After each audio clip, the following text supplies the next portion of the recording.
Halo teman-teman, Assalamualaikum warahmatullahi wabarakatuh. Kembali lagi di channel saya dari Putra Wongki Kuli Jepang. Jadi ya teman-teman, di video kali ini kita kembali ngobrol-ngobrol santai lagi tentang magang di Jepang, kerja di Jepang, khususnya di Gemba teman-teman. Karena saya bekerja di Gemba atau bekerja scaffolding yang bekerjaan di luar ruangan teman-teman. Jadi setiap hari teman-teman ya, itu kalau anak Gemba khususnya scaffolding itu pasti kerjanya itu jalan-jalan sambil bekerja teman-teman. Jadi misalnya kalian kayak saya ya, itu tinggalnya di Oita Machi di Jepang bagian bawah. Itu pasti setiap hari jalan-jalan teman-teman. Kita bisa atau kita tahu tempat-tempat yang indah di tempat kita tinggal teman-teman. Karena setiap hari jalan-jalan dan tidak monoton seperti di pabrik atau kaigo atau pertanian. Itu kelebihan bekerja di Gemba atau di luar ruangan teman-teman. Khususnya seperti saya adalah scaffolding. Jadi setiap hari itu jalan-jalan. Jadi saya ingin cerita sedikit teman-teman. Enaknya kerja di Jepang dan bekerja di Gemba. Setiap hari pekerjaan saya adalah merakit scaffolding dan membongkar scaffolding yang ada di Jepang ya teman-teman ya. Jadi scaffolding di Indonesia dan scaffolding di Jepang itu sangat berbeda. Yang belum tahu scaffolding itu adalah stagger teman-teman, yang untuk merakit atau untuk orang yang ingin merehab rumah dan kita membuat jalannya untuk agar yang merenovasi rumah itu memudahkan yang merenovasi rumah teman-teman. Walaupun pekerjaannya itu berat, tapi saya sangat menyukai pekerjaan ini karena setiap hari itu kita jalan-jalan sesuai dengan passion saya, karena saya suka jalan-jalan ya teman-teman. Tidak suka yang monoton, yang pekerjaannya di situ-situ aja atau di tempat situ saja seperti di kojo atau di pabrik. Itu karena monoton dan saya kurang suka teman-teman. Ini adalah perjalanan saya berangkat dan pergi dari Oita ke Hita teman-teman. Jadi ini memakan waktu sekitar 2 jam, dan 2 jam itu pulang dan pergi itu sudah dihitung dalam jam kerja teman-teman. Kalau di Kaisa saya ya, itu sudah dihitung jam kerja. Berangkat dan pergi 2 jam dan pulang 4 jam. Dan pulang 2 jam. Jadi jumlahnya 4 jam. Itu sudah dihitung dalam jam kerja. Karena di Jepang itu pemagang itu gajinya per jam teman-teman. Kita bisa kalau jadi anak Gemba atau kerja di luar ruangan, itu kita bisa menikmati suasana atau keindahan alam yang ada di tempat kita tinggal. Bahkan bisa lebih jauh. Contohnya kemarin saya dari Oita ke Fukuoka itu sekitar, kalau jalan tol itu sekitar 3 jam teman-teman. Dan itu sangat memanjakan mata pemandangan di Jepang. Seperti yang kalian tahu, pemandangan di Jepang itu bukan kaleng-kaleng.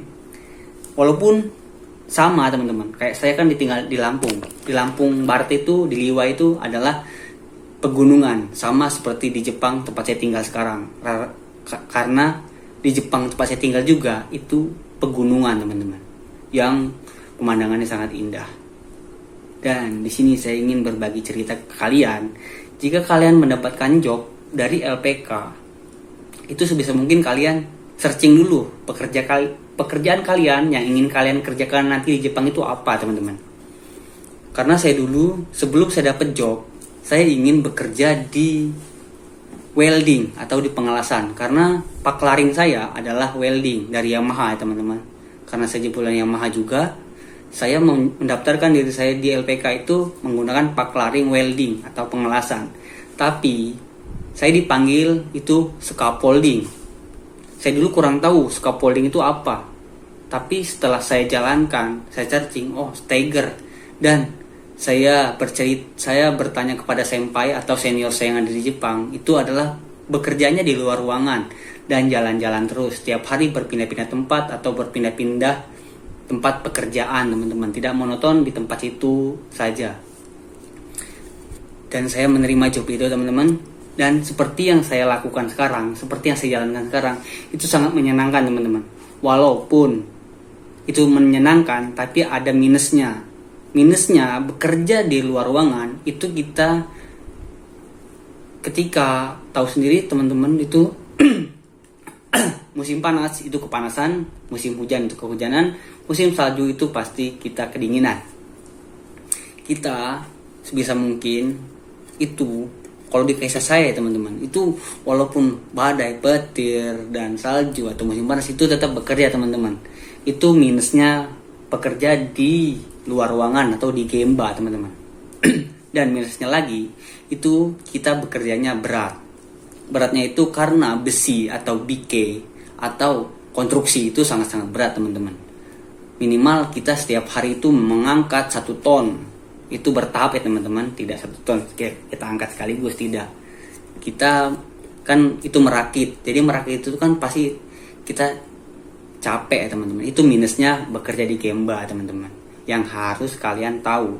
Tapi enaknya itu setiap hari pasti ada enaknya, teman-teman. Enaknya kalau gembanya atau tempat kita merakit itu sedikit, kita bisa main, kita bisa jalan-jalan. Itu enaknya bekerja di gemba, teman-teman. Jadi untuk kalian yang ingin bekerja di gemba, khususnya laki-laki ya, teman-teman, untuk kalian yang ingin magang atau berangkat ke Jepang, itu kalian sebisa mungkin pilih passion kalian yang kalian suka. Kalau bisa yang kalian suka ya, teman-teman. Kalian suka bekerja di situ. Saya dulu awalnya jujur ya, teman-teman, saya tidak suka dengan pekerjaan ini. Tapi setelah saya jalankan kesini itu sangat menyenangkan. Karena yang tidak menyenangkan itu cuma satu menurut saya, adalah bahasa. Karena bahasa Jepang menurut saya susah. Karena saya merasakan awalnya belajar bahasa Jepang itu sangat susah. Tapi setelah saya jalankan sampai saat ini, itu sangat mudah, teman-teman. Sangat mudahnya bukan saya menyepelekan bahasa Jepang, karena bahasa Jepang saya masih buruk sekarang. Tapi sebisa mungkin kita setiap hari belajar, dan kalau kita setiap hari kita mendengarkan instruksi orang Jepang, ngobrol bahasa Jepang, itu pasti tahu, teman-teman. Jangan takut kita tidak tahu bahasa Jepang, karena orang Jepang juga tahu kapasitas kita di level mana kita belajar bahasa Jepang. Oke, semangat terus yang ingin bekerja di Jepang. Jangan salah milih job ya, teman-teman, biar kalian enak saat bekerja di Jepang. Jangan lupa belajar bahasa Jepang yang giat selagi masih di LPK, karena kalau sudah di dunia kerja di Jepang, kalian sangat susah untuk belajar bahasa Jepang kalau tidak langsung belajar dengan orang Jepang waktu di lapangan, teman-teman. Oke, semangat terus. Ya, mata nih, arigatou gozaimasu. Jangan lupa di like, comment, and di subscribe ya, teman-teman. Bye bye.